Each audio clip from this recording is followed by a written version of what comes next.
Hello, and welcome to another episode of the Citizens of Lorcana podcast. I'm your host, Jared Hymas, and today is Thursday, December 29th, 2022. It's been 119 days since the end of D23, where Lorcana was first announced.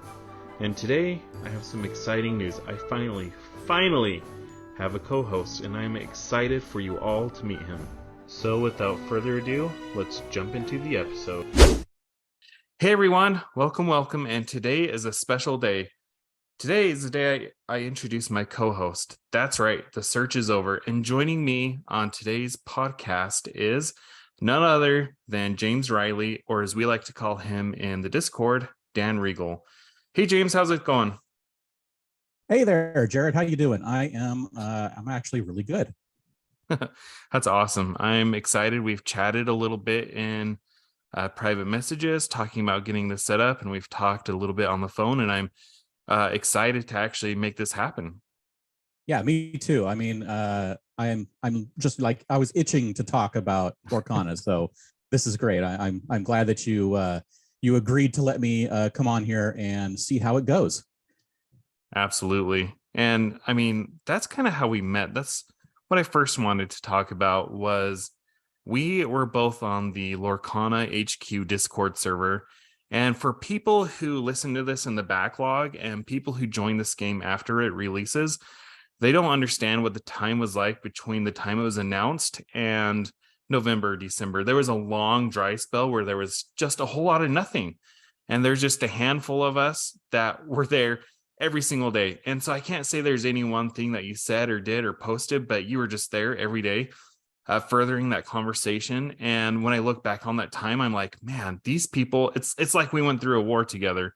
And I look at you as like a band of brothers and sisters here. Yeah, I mean, when I first found out about the Discord, I didn't join it until after D23. Because I just wanted to keep talking about Lorcana. And I was like, just devouring any content I could find. I was on the Reddit, and I joined the Discord, and I started listening to some podcasts, which I started listening to yours. And when I was listening to you talk about your Disney story, and I'm like, man, this sounds a lot like me, just like slightly different time frame, but pretty much just like me. So I'm like, and then you mentioned that, and you're like, maybe I should look for a co-host. And I'm like, maybe I should ask if he wants me to be a co-host. And then I slept on it for like, how long is this? This is the first one, like a month and a half, 2 months or something like that. And Yeah. I'm like, I finally like, okay, I'll finally ask and see if he's interested, because you hadn't gotten a co-host yet. So I was like, okay, maybe he's no longer looking. So that's why I was like hesitant to ask, because it had gone long enough where I'm like, does he really still want a co-host? But then you're like, let's go, let's give it a shot. Yeah, I was in this weird spot where I was really trying to figure out my identity. I wanted to do like long form podcasts, but then I was like, maybe I should do short form. And then I was like, maybe I should do news. Maybe I should do this. So I really just had to figure out what I wanted to do. And I think that this is something that we'll talk about later. But one of the things that resonated with me that you said when we talked about this is, you're like, I'm new to card playing games. And that's something I'd mentioned in one of my podcasts, is that I'm new too. And I thought, how fun would this journey be to have the both of us who are relatively new to card games on this journey together. Like, I envision, once the game's out, us coming back and talking about our tournament reports and the stupid things that we've done or the crazy decks. The dumb decks we've built and how they failed miserably, and the fun we had doing it. But yeah, the journey, I think, is going to be really fun as we find out more about the game, as we find out about gameplay, and just as talking about all of the different news and the art and all that different stuff, all in one as it builds to when the game is finally out and we can play it, which is going to be awesome. Absolutely. And so today I kind of just wanted to shine the spotlight on you a little bit. And to start with, I wanted to talk about a few things about your backstory that kind of stuck out to me. One of the things when we were first talking is you said that you actually host a podcast, and you've done so for, I think, over a decade now, about San Diego Comic-Con, which in our world, the TCG world, that's something that a lot of us have interest in. Talk a little bit about that. Okay, so I started going to San Diego Comic-Con in 1994, and I haven't missed a year since.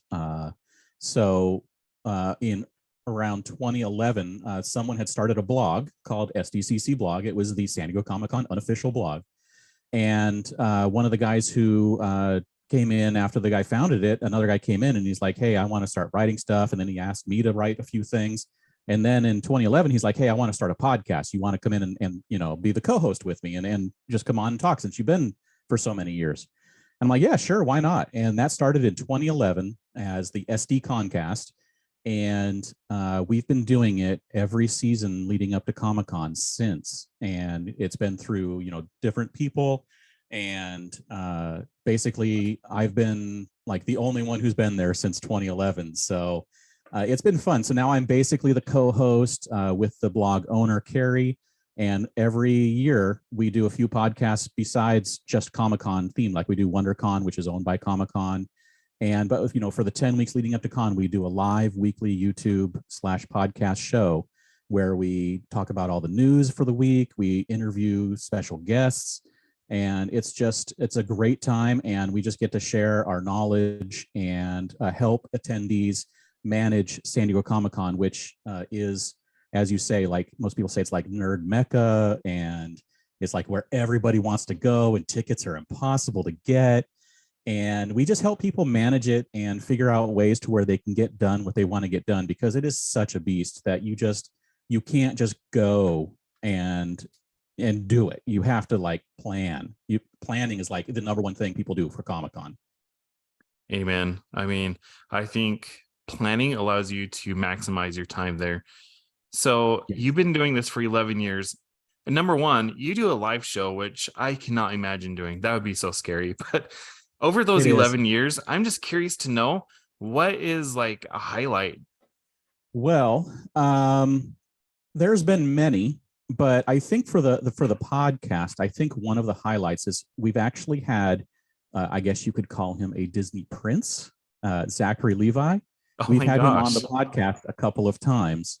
And once was during the pandemic, the first year where Comic-Con was canceled, we decided to do on the Saturday that would have been Comic-Con. We did a 3-hour live show with 8 different guests who all came on in sequence, and it all worked, which was amazing. Wow. And Zachary Levi was, I think he was our lead guest, and he came on and he was at home in Austin. He was using his phone, just having a good time and telling stories. And he got disconnected partway through because it was only supposed to be like a 15-minute segment, but he got disconnected about 10 minutes in. And it was like near the time, and the next person had called in, and it was Yvette Nicole Brown. And she came on, and then Zach called back in. And they just they talked with each other for like 5 minutes and we're going off. And then he's like, wow. All right, I'll see you. So it was just this really great moment, and everything worked, and he was awesome. And Yvette Nicole Brown was awesome. And just the whole thing of, doing I think it ended up being a little over 3 hours of a podcast live sitting here in this chair. And it was just amazing because it all worked. And it was just awesome. It was just an awesome time. And Zachary Levi kicked it off with just as a great guest. And he's Disney, royalty almost. So it was great having him on. He's such a charismatic individual. I bet that was an amazing podcast. And what a way to help people during COVID. Yeah, it was great. And we did that again the next year, and we did the same thing, and we did them during WonderCon.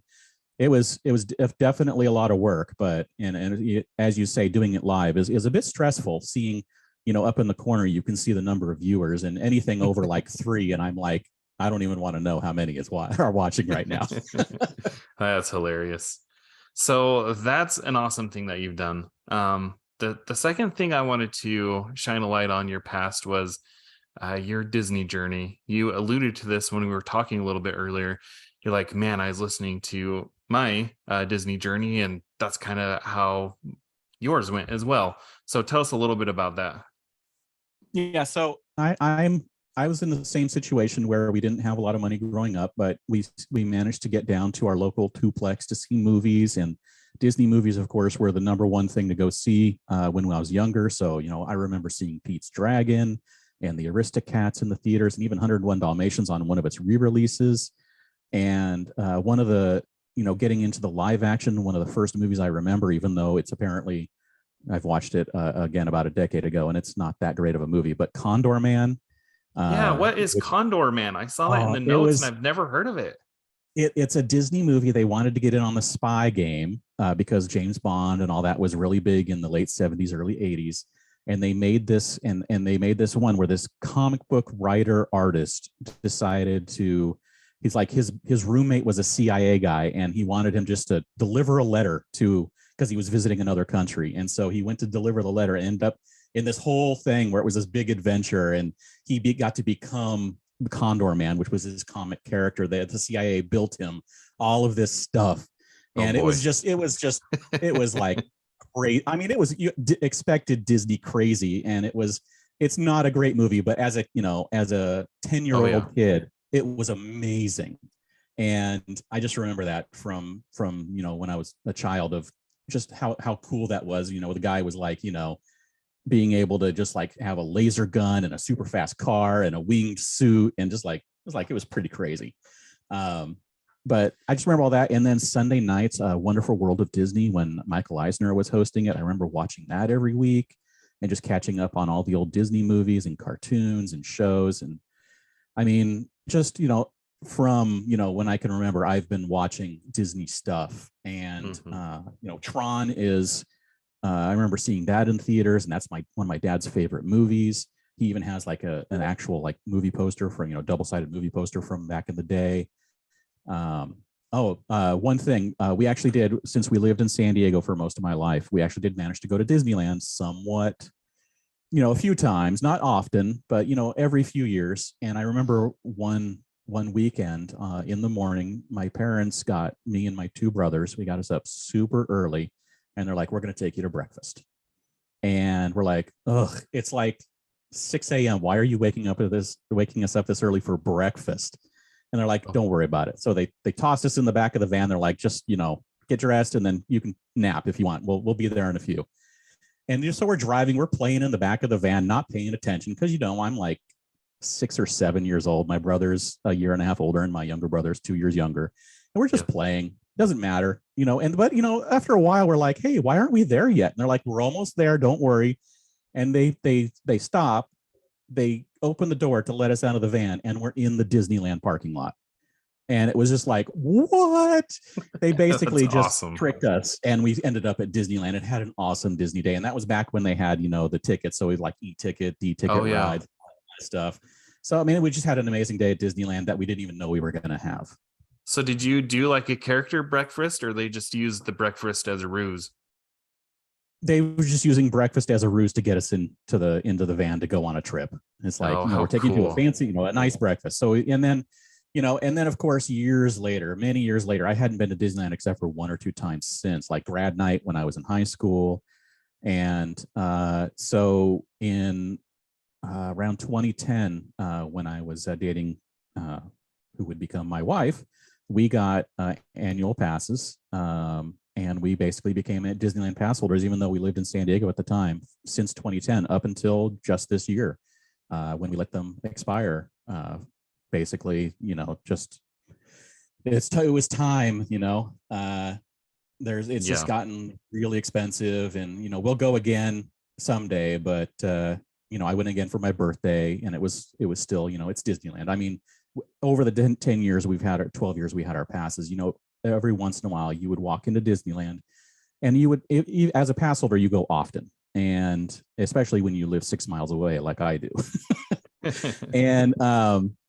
and you would just stop sometimes, and like 12-year-old me is like going crazy inside, because I can go into Disneyland whenever I want now, and I can look around and I can go on rides, and it was just it was amazing being able to walk into Disneyland whenever I wanted. It's every kid's dream. I remember having that dream as a kid. I always said, I'm going to retire in Los Angeles so I can just go to Disneyland every day. Yeah. And I mean, I would too, if I could. I mean, we'd go there and we would go and have dinner and then go walk around and go through the shops and just see, and go meet some characters every once in a while and just do stuff because it's Disneyland. I mean, it's just amazing to be there. Yeah, absolutely. Like, I've been to Walt Disney World, and I feel like that's the fulfillment of Walt's vision and his dream. But Disneyland, I feel like you can still feel his presence. Like his touch is there. And that's why I love going to Disneyland. Yeah, I've actually never been to Disney World because I've never made it over to that side of the country on a vacation to be able to do that. But that's on the bucket list. That's one of the things we're You going have to do. to. Absolutely. So, and Awesome. then as far as being the Comic-Con guy, I also started going to D23 in 2015 and just seeing all the presentations they do there, which is why, of course, I was at D23 for this year and found out about Lorcana. Yes, we're going to talk about that because I want to get your perspective on what happened there. But we'll circle back to that in a minute if that's okay. That's fine. Yeah, okay. But speaking of card games, I kind of alluded to this earlier as well. The fact that you and I don't really have a lot of card game experience. I played the Decipher game a bit when I was younger, the Decipher Star Wars game, and I played Hearthstone for a bit. And then I'd been playing the My Hero Academia for about 3 months before Lorcana was announced. But that's it. So what is your experience with trading card games? Well, I am not a veteran player at all. I actually did own with my brother a comic shop in the late 90s, and we sold Magic when, I remember selling Homelands and Ice Age boosters, and we had Overpower, and of course the Star Wars and Star Trek Decipher games. Babylon 5, Dune came out with a game at the time. We had a bunch of different collectible card games, and I would play like Babylon 5 and Overpower, I think, were my favorite ones. So we played those with a couple of customers, and my brother would play, me and him would play. But we never had any organized events. We would just play when we felt like it, build decks and that kind of thing. And I actually haven't really played any trading card games since, except I just started playing Marvel Snap on the mobile game recently, and that's been it. I mean, I Are play you addicted card to it? games. Oh yeah, of course. It's very addictive. It is. I play card games, but not trading card games. So like Marvel Legendary, you can't see it because this is audio, but over here on my desk here, I have this stack of Marvel Legendary boxes of all the expansions sitting here next to me that I just like stack them because it's fun to just have them sitting here on my desk stacked up. It's funny that you should say that because over here I just bought 4 expansion packs to Villainous and they're sitting on my table waiting to go upstairs. Yes, we actually have all of those already. And we actually over Christmas break or over Christmas, the vacation, we went to Arizona to visit my wife's grandmother and played Villainous with her brothers. And my wife won as Darth Vader and dominated everybody. That's awesome. I haven't played the Star Wars version yet. Is Darth Vader is he a good one to play with? I think so. I played as Asajj Ventress, and she's difficult. Wow, they're digging deep in there, huh? Yeah, it's you can play as Grievous or Kylo Ren, Vader, Asajj Ventress, and I'm trying to think of the fourth. Oh, Moff Gideon. Oh, nice. That is a good cast. So it's yeah, and of course, with Villainous, it's like they all have different missions or goals or win conditions. So it's fun trying to mess with your opponent while also trying to get yours done. And the problem is that no one messed with Darth Vader enough, and so yeah. Okay, like, I see. Let's fight each other, and then all of a sudden, my wife's just in there with like, I win. Oh man. Okay. That's it for trading card games for me. That's it. And this goes back to what we were talking about. The idea behind this podcast is we're a couple of newbies, so to speak, and we just want to share our journey because I have a feeling that with Lorcana, there's going to be a lot of new players, a lot of people new to TCG playing, period. And sometimes you hop into these podcasts or YouTube videos and they're amazing. I watch every single one of them because I apparently have no life and everybody does such an amazing job.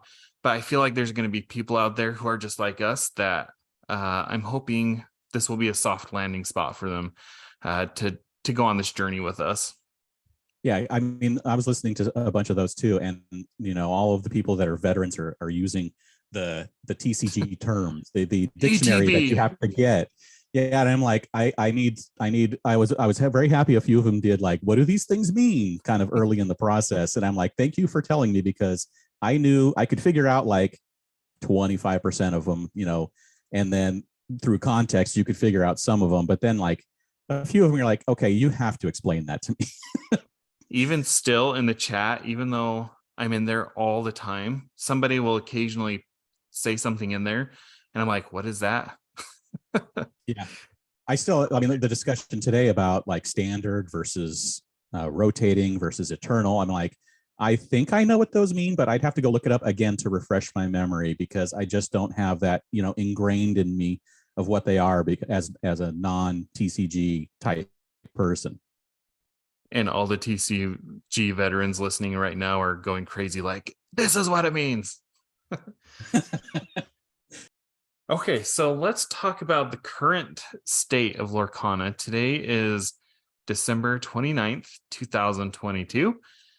For those who are listening in the backlog or those who join the game after the fact, what you're going to hear next may not apply, but we're talking about the state of the game right now. And we have to go back to the beginning. The first I remember learning about Lorcana was back in August. Ryan Miller did an interview with Dicebreaker, and Philip Franke, the CEO of Ravensburger North America, did an interview with Polygon. And those were kind of the two articles that kicked it off. But then they said, hey, at D23, we're going to talk more about the game. And I remember what it was like in the Discord.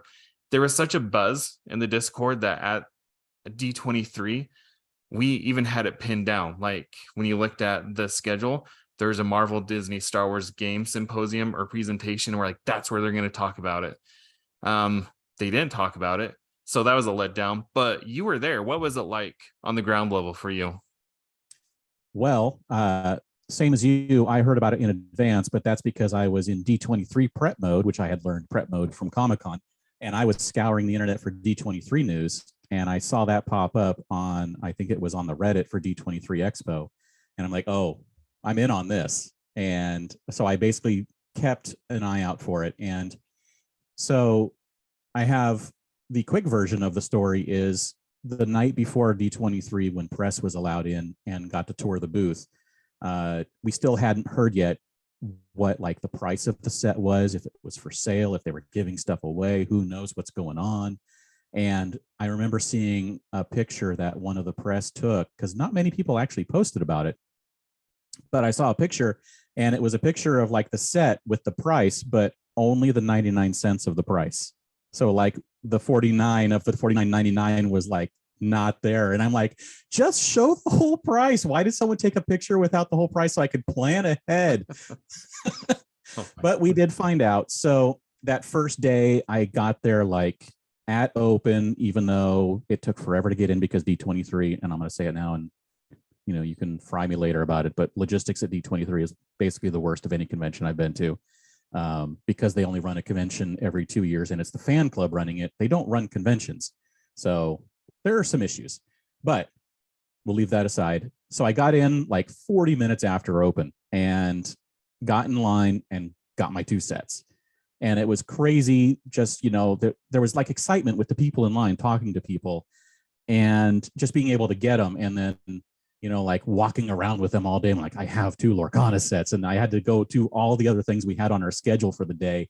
And I didn't even get to do anything, much more than just carry them around essentially for the rest of the day.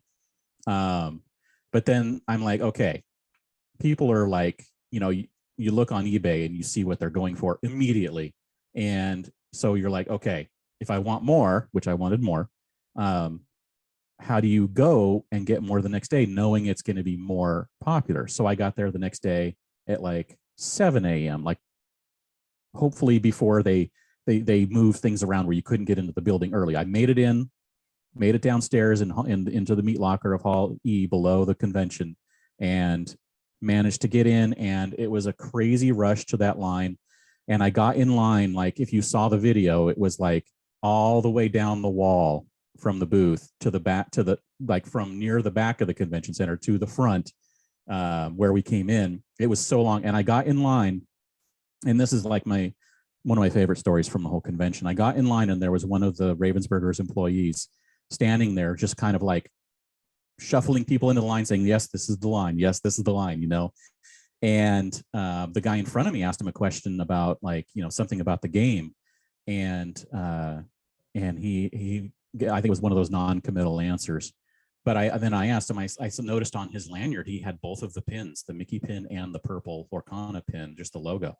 And I'm like, "How do you get that pin?" And he reached into his pocket and pulled one out and handed it to me. What? Are you serious? Just a random guy. Yes, just a random guy standing in line. Just asked him about it, and he's like, "Here you go."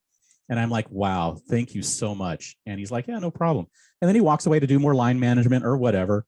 So later that day, guess what I found out? Those are for the media, right? Well, not that, but the guy who handed it to me, he was the CEO. What? That was Philip Frankie? Yes. Oh my gosh, that is so Yeah. cool.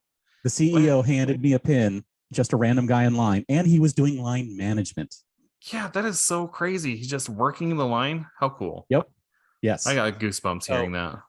Yeah. So it was, I mean, it was like, first it was awesome getting it. I mean, it's, it's over there in my prized possessions of Lorcana stuff. And then, go through, and we're limited to one that day. And of course, it's just crazy that day after the first day. I mean, it was just insane. And the thing is that it got exponentially more insane the third day. I got there at, I think it was a little before 5 a.m. the third day. And it was still super difficult to get in. I mean, there was a rush of people. And this day, on the third day, they were handing out wristbands, because anyone who got a wristband, once they were in line, that was the only way you managed to get a set, was if you got a wristband. So I got wristbanded. So I got lucky to get another one. I mean, I honestly, yes, I am very lucky to get the sets that I got. I know that. And I'm very happy I got them. So just being there was an excitement. I mean, I met multiple people in line that we talked about it. There was people who were like, obviously there was people that were there just to buy and resell. There were people there to collect. There were people there to just, like get the next cool thing, whatever it may be. There was all kinds of people, but everybody was there. We were having fun. We were chatting. Some of the guys I was in line with, after we were done, we went over and bought some shirts from Roosevelt, because we all wanted one of those new Grogu Roosevelt shirts. I mean, it was just like really fun, just hanging out with people, talking about how what could go on with this game. And D23 was just a great experience just for Lorcana. I mean, there was the whole other convention to do and all the panels and whatnot, and it was a great experience, which maybe we'll talk about it on a future podcast. But Lorcana itself was like the hit of the show, kind of a thing. That is unbelievable. That it went from a little bit of interest to, what was that, you who posted that video of the line? No, that was I think that was actually someone from Ravensburger who posted that video. I actually found where I was standing in that line. That was a Sunday line that was super long. Okay. I found myself, I'm like, oh, I'm behind that guy with the colorful shirt. I remember that guy with the colorful shirt. I remember that photo. But it's unbelievable. And I think it caught Ravensburger unaware, which again, that's probably a podcast for another time. But the hype, people who weren't paying attention to Lorcana at the time, they don't really understand the level of hype that was surrounding this game. And it went from this like really, really high amounts of hype to nothing.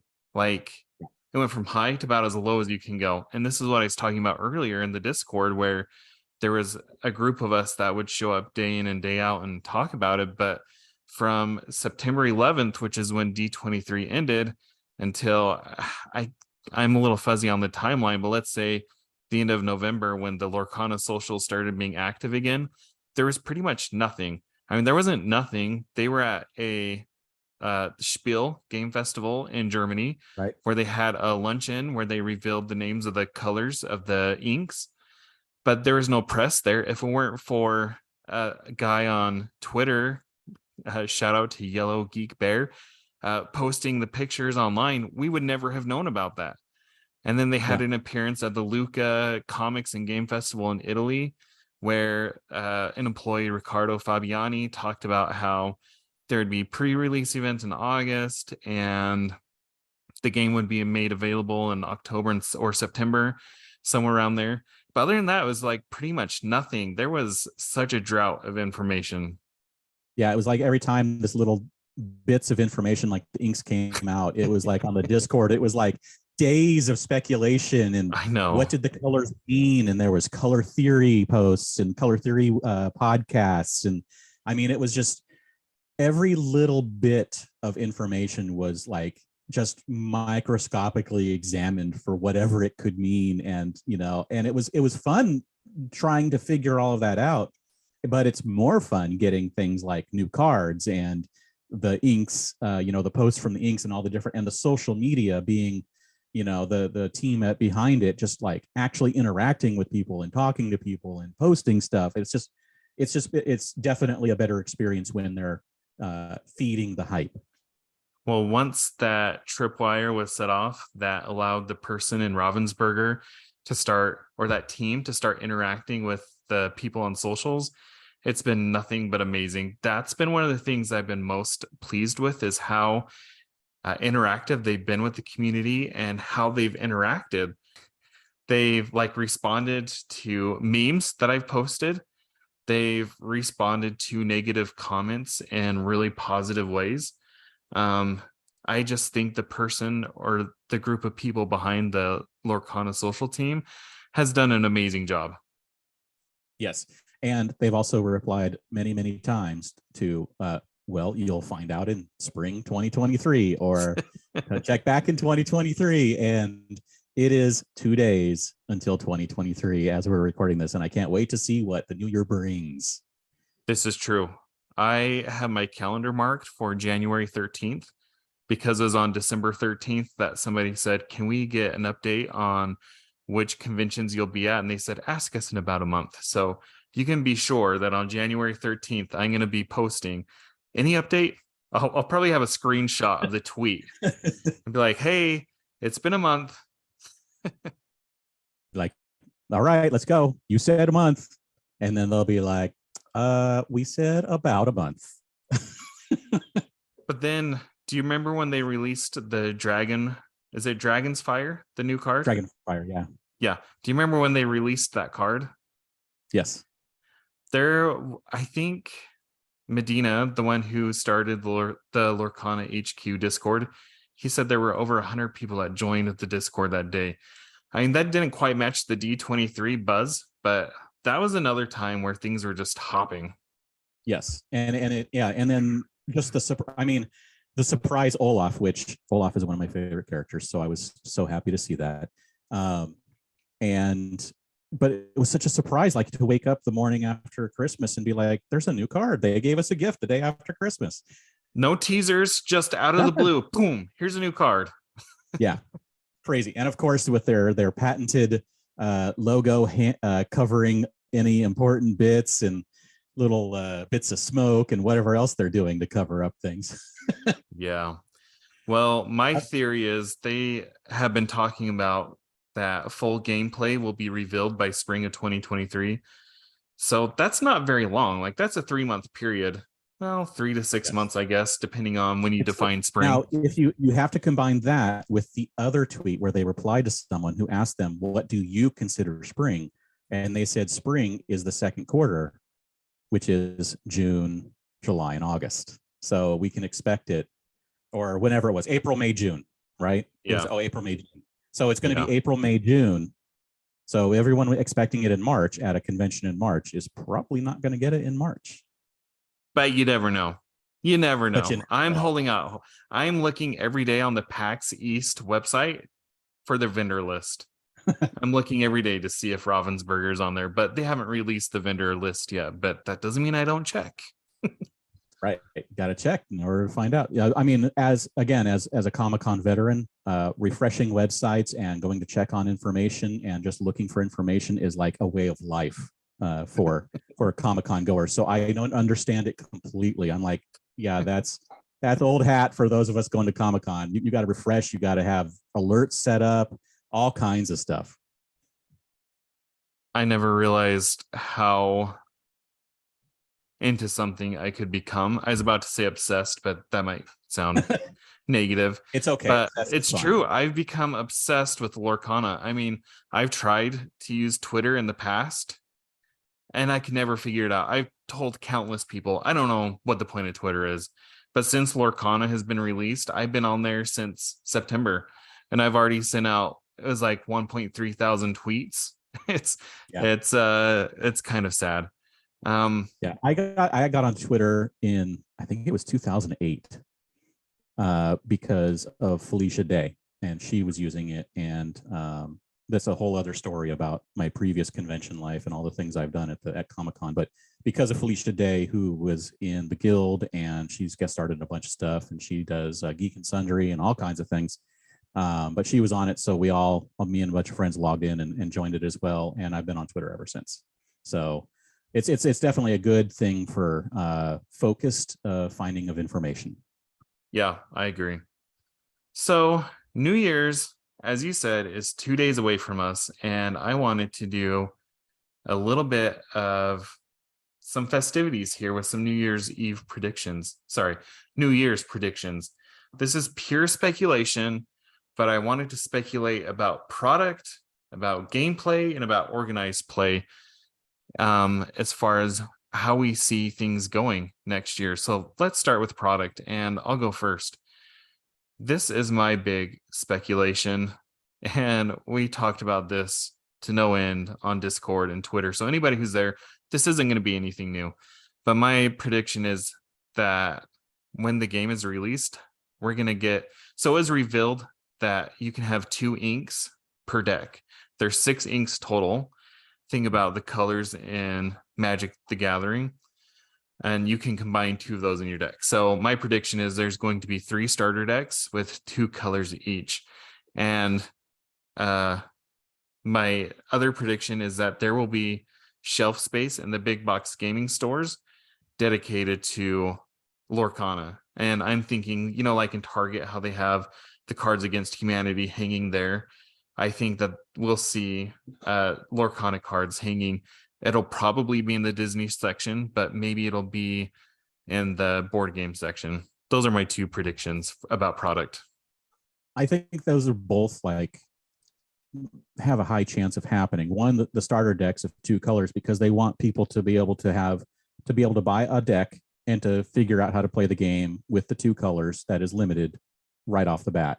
So a 2-color starter deck makes a lot of sense. And having one for each, of 2 colors, you don't want to put out too much variety, because you don't want to, flood the market with 10 different decks or whatever it may be. Or someone said there's 21 different combinations there could be. Yeah, 15 different color combinations. Yeah, but the pushback that I got was that two colors are too complex for children to understand. And I responded with, well, you played the Star Wars Decipher game. That was a very complex game, and I figured it out as a kid. I think our kids can. I don't think it's going to be that complex. No, it won't be that complex. I mean, they did say that the game will be simple to learn and difficult to master. So I'm definitely on you on your side with the 2 colors each with 3 starter decks, and the shelf space in the big box gaming aisle. I think that actually I would go a step further, and one of my predictions is that Target will have something exclusive. Like you remember I think you mentioned it when you bought the Decipher thing, was that old 2-player box set where you could get 2 playable decks. I had in those. A special box set. Yeah. I think they're going to do something like that for Target, or at least something slightly different, because Target is a very good partner for Ravensburger. And they've done the Target exclusive editions of almost every Villainous set that comes out now. So I think that Target is going to get something special for Lorcana. It may not be right away, but they are definitely going to get something. So I'm expecting just the normal boosters and starters that we always expect from a trading card game, and then something like that. I don't know. I haven't thought about that, about Target getting an exclusive product. I could see a lot of people in the community being angry about that, but most people here in the United States, at least in Canada, have access to a Target, and I imagine internationally they would partner with somebody else. I could It see that won't be happening. it won't be anything, as they mentioned, about not never making a mechanically unique card as a promo or special. I think it'll be similar to that, where it's going to be like the box itself and maybe something that comes with it. Like maybe it'll have, if there's some kind of token system that is needed for certain things, maybe they'll have special exclusive tokens that you Mm. can only get in the target box set. It's going to be something that is not essential to play the game, but is an add-on. So like the villainous expansions at Target, the one of the three game pieces is a slightly different color or a slightly different like setup. Like the Cruella de Vil had little white dots for polka dots on it, and that was the only difference from the normal Cruella. It's just something really minor that just makes it unique and special for Target for them to say we have an exclusive, and I think they're going to do something like that. I like it. I like that prediction. Okay, next, let's talk about gameplay speculation. So I'm going to let you lead off on this one. Okay, so now remember, this is coming from TCG newbies. So this is all That's us listening to what other people are, at least for me, listening to what other people are saying and trying to determine what I think may be the route that they're going to take. And I think the simple to learn aspect will mean that whatever mana system or payment system, whatever it may be, ink system is going to be simple, easy to learn. Something like Marvel Snap, where you get 1 energy more per turn every turn you take. It's going to be, I think that was the ink pot theory, was where each turn you get 1 more ink to play, something like that. Something that is going to be easy to tell someone, okay, what turn is it? It's turn 3, you get this much ink. Or you have an ink deck where you turn over a card every turn, and then you have that much ink to spend, and whatever color you happen to turn over is how much you have of that color, and you have to have at least 1 color to play a card of that color. Something like that that's really easy to explain. I think that's what the mana system is going to be. Part of the description of the game is that you are an Illumineer who is challenging another Illumineer to see who is the best at generating glimmers and going on quests to earn lore. So I think quests will be cards. They don't have to be, but I think that there will be quest cards that then go into play in the center between you, and then you essentially fight over the quest to see who can complete the quest. And then those lore symbols or pips or diamonds or whatever they are that are on the side of the cards that are either like 1, 2, 3, or 4. I think those are the win conditions, where that's the points you get for completing the quest, or you have to have so many pips on a quest card with your cards to win it. So like if you play 4 characters that are 2 pips each and you have to have 8 pips to win, you win that quest. Yeah, I will say what you say makes sense. I have a hard time committing to any specific theory because they all make sense to me. I could see any number of theories I know, right? being true. So this is going to go back to what you said. They said that the gameplay was going to be simple, but one of the things I saw, it was somebody on LinkedIn who had worked on the game, and then they left Ravensburger for another job. And they're like, I'm so grateful for my time with Ravensburger to work on Lorcana. It's a easy game, but it has a twist.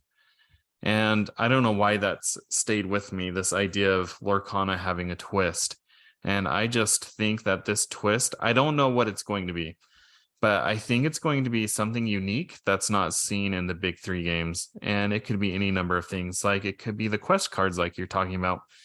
I don't know, but I just kind of believe that it's going to be something that we haven't widely seen in any other game. And maybe there's nothing like that out there right now. Like there's been a bajillion card games out there. So I don't know what has and hasn't been explored, but among the big 3 games, it's pretty well. And the big 3, for those who don't know, are Magic the Gathering, Pokemon, and Yu-Gi-Oh! The game mechanics behind those 3 games are pretty well known. So I think that this twist is going to be something unique that's not seen in any of those games.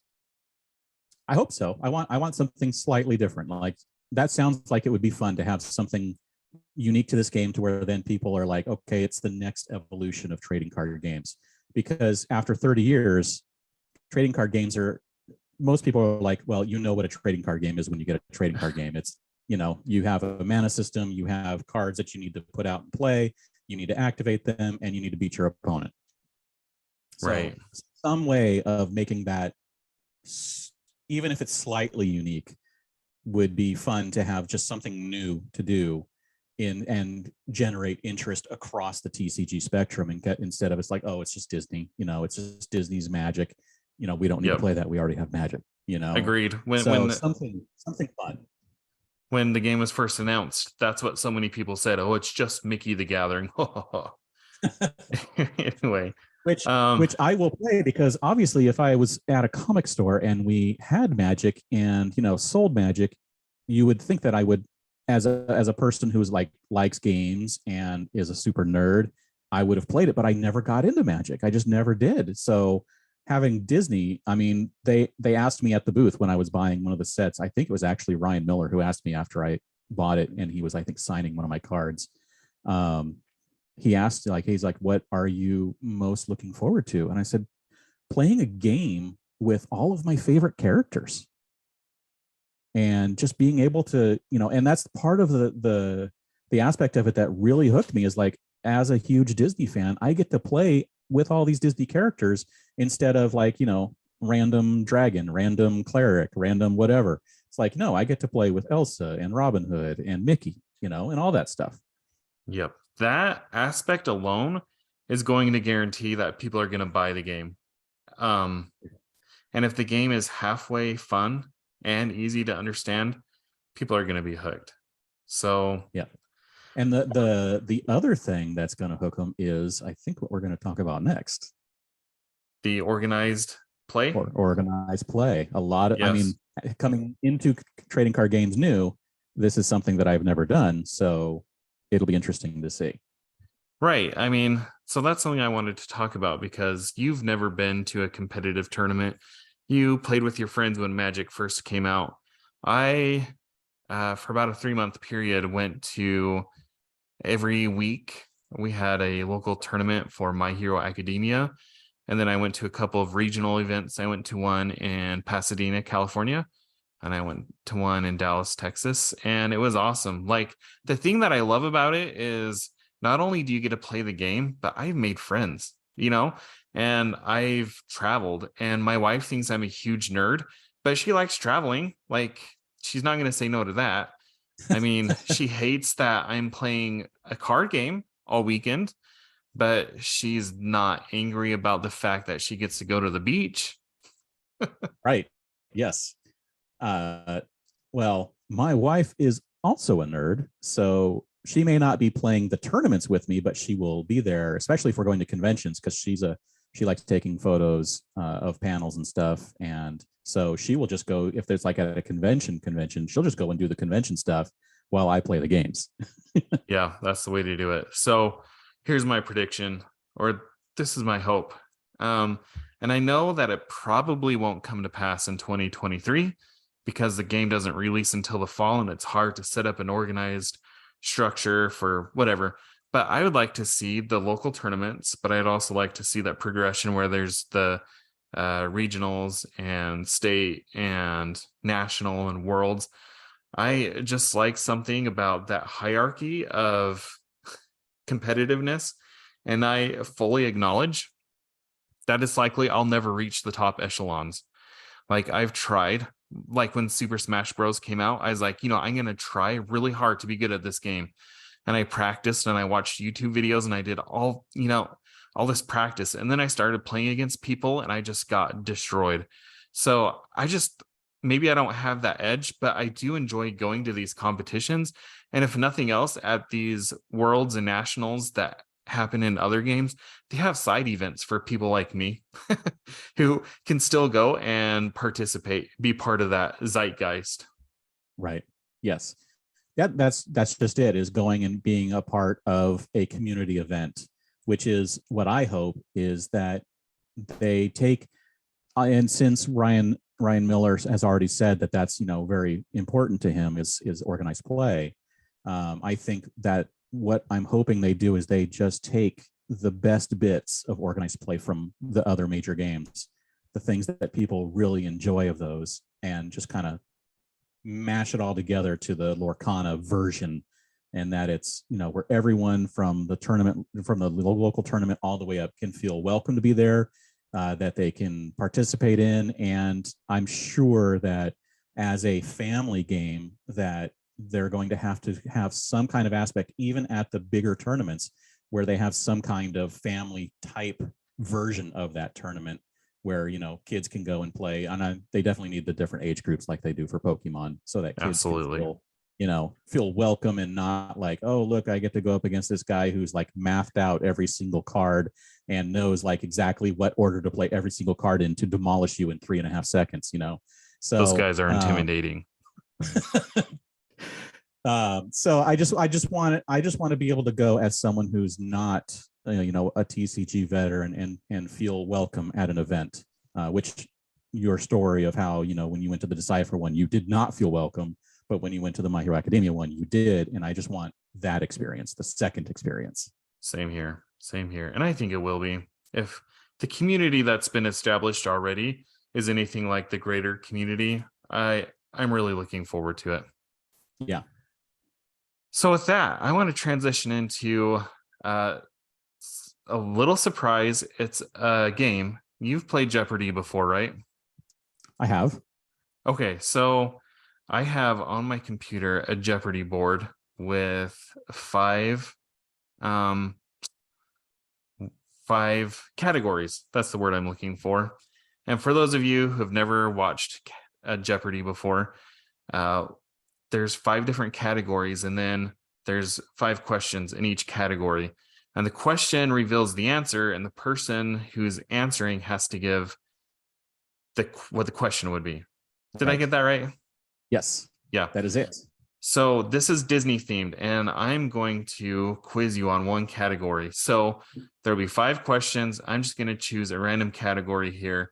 And the category I'm going to choose is, which movie am I in? Okay. All right. And we're going to go just straight from 100 to 500. Okay. All right. We'll see how I do. do. First clue. The character Sebastian appears in which Disney film? What is The Little Mermaid? Too easy. Yes, that is correct. Okay, for 200. In what Disney film will you find the friends Todd and Copper? Oh, no. Todd and Copper? Todd and Copper and their friends. Jeez.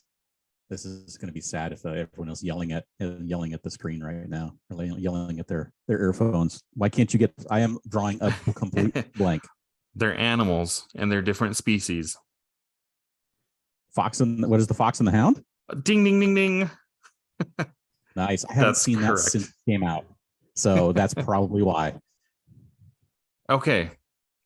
So what movie am I in for 300? In what Disney film would you find the mischievous duo Jack and Gus? Mischievous duo Jack and Gus. This is another one that I probably haven't seen in forever. All right. Either give me a hint or tell me what it is, because I am drawing a blank again. Okay. In the movie, they sometimes refer to the character as Jack. Oh. So this would be, what is The Incredibles? Oh, I can see why you think that. No, it's what is Cinderella? They're the 2 mice. Oh, right. You know what? I just saw this a few weeks ago too, but this completely went over my head. It's one of those things where when you're put on the spot, you're all stressed out about it. Oh, I hear you. Now you're like, oh man, I could have gotten those questions on Jeopardy watching from your couch. But now as soon as you're put on the spot, man, your brain just like goes flying away. Oh man, so true. Okay, here we are. What movie am I in for 400? In which movie would you find the sisters Drizella and Anastasia? See, that's the same one. It's Cinderella. What is Cinderella? That is correct. I know, odd that they have that 2 in a row. And here we go for 500. Figaro and Cleo are the pets in what Disney film? Figaro is, what is Pinocchio? Ding, ding, ding, ding. Good job. I would have struggled with that one. When I think of Figaro. So what helped me with that is I play Disney Magic Kingdoms on my phone. And the Pinocchio storyline was released like about a year or so ago, I think within the last year or two. And so I have a character on there, Figaro, and I remember that's from Pinocchio. So, well, I will say you missed the one and struggled with another, but otherwise you did fantastic. So not too bad. Next week, I'll let you quiz me. All right. We gotta find some that are equally somehow difficult. Right. Okay. So with that, let's just talk about our tentative podcast schedule. And this is subject to change, but you and I talked about doing a once a week or once every other week type of podcast.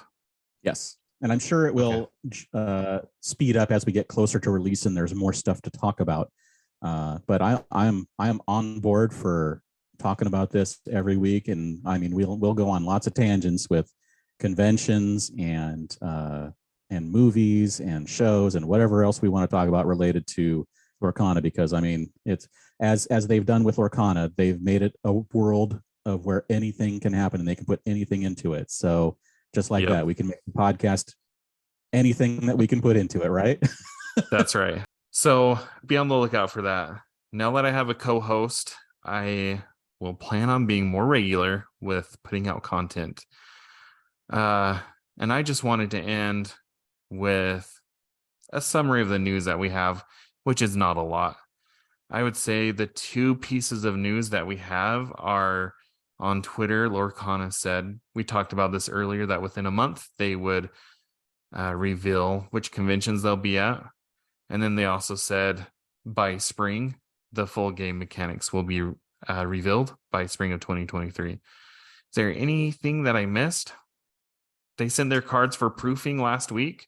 So yeah, they spent like the week or so before Christmas. They said they spent an entire week proofing all the cards one final time.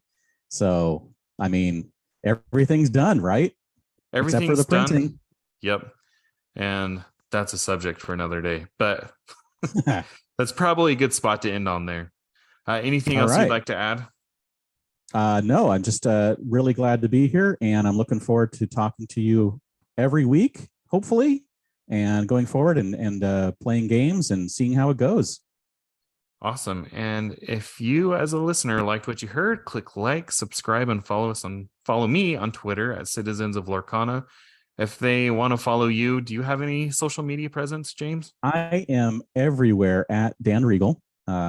You can also check out geekshotphoto.com for social media links for myself and my wife, and lots of photography stuff, because we take lots of pictures at conventions and other places we've gone. So if you're interested in seeing that, go check it out.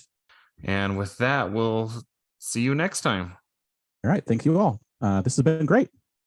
Absolutely. Thank you for listening. Just a reminder, if you liked what you heard, please subscribe and leave a review, and we will see you real soon.